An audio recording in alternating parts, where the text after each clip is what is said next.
Hello everyone, কেমন আছো তোমরা সবাই? আশা করছি সবাই খুব ভালো আছো, আমিও খুব ভালো আছি। তো আজকে নিয়ে চলে এসেছি তারাপীঠের। আমরা সাইট সিন করে চলে এসেছিলাম কঙ্কালীতলা মন্দিরে। তোমরা জানো কঙ্কালীতলা মায়ের 51 সতীপীঠের একটা পীঠ, সেখানে সতী মায়ের কাখাল পড়েছিল। তো আমরা সেই সতীপীঠ ঘুরতে চলে আসলাম। আগেও গেছি, অসাধারণ লাগে, সেই পরিবেশ সত্যি সুন্দর। তো তোমরা কারা কারা গেছো অবশ্যই জানিও। আমরা কঙ্কালীতলা মন্দির ঘুরলাম, ঘুরে সেখানে বেশ কিছু ফটো ভিডিওস তুলে আমরা ওখান থেকে বেরিয়ে একটু লস্যি খেলাম, কেউ কোল্ড ড্রিঙ্কস খেলাম। তো খেয়ে দিয়ে আমরা সেখান থেকে আবার বেরিয়ে পড়লাম।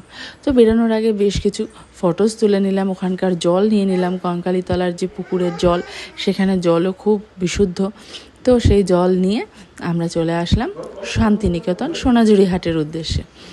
যেহেতু আমরা তারাপীঠ থেকে বেরোনোর সময় ব্রেকফাস্ট করে বেরিয়েছিলাম, তো আমরা প্ল্যান করলাম যে এখন সোনাঝুরি হাটে গিয়ে আমরা লাঞ্চটা সেরে নেব, কারণ অনেকটাই দুপুর হয়ে গেছে। আমরা ওখানে সাইট সিন করে কঙ্কালীতলা ঘুরে যখন হাটে পৌঁছালাম তখন প্রায় 3টে বাজে। তো আমরা প্রথমে কিছু দোকান দেখে ওখান থেকে আমরা সোজা চলে গেলাম আগে খেতে, কারণ প্রত্যেকেরই প্রচণ্ড খিদে পেয়ে গেছিলো। রাস্তায় টুকটাক কিছু খাওয়া হলেও লাঞ্চটা সারা হয়নি। তো আমরা চলে গেলাম প্রথমেই আগে লাঞ্চটা সেরে নিতে। সেখানে গিয়ে লাঞ্চ সেরে ওখানে একটা পিছনে রিসর্ট আছে, সেখানে ঘুরে সুইমিং পুল অনেক কিছু আছে, খুবই সুন্দর জায়গাটা। তো সেগুলো সব ঘুরে টুরে আমরা আবার হাটে ফিরে আসলাম। এসে হাটে তো ভ্যারাইটিস জিনিস, সেগুলো সব দেখে কিছু কেনাকাটা করে এবার আমরা বেরিয়ে পড়লাম বাড়ির উদ্দেশ্যে। তোমরা কারা কারা গেছো অবশ্যই কমেন্ট করে জানিও।